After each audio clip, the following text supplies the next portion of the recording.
All set na ang venue para sa inaabangang charity boxing match sa pagitan ni PNP Chief General Nicolas Torre III at Davao City Mayor Baste Duterte.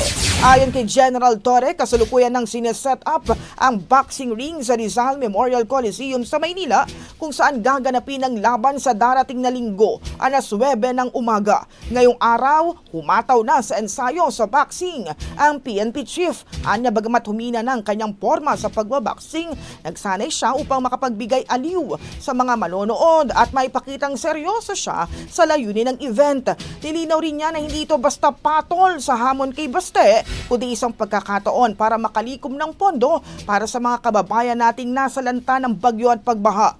Tiniyak din ni Torre na kahit wala pang tugon mula kay Baste, magpapatuloy ang programa at pamamahagi ng ayuda sa mga biktima ng kalamidad. Ang bahaging ito ay hatid sa atin ng Standout ES4 Capsule. Simulang tuparin ang pangarap ng iyong anak. And Stunting Now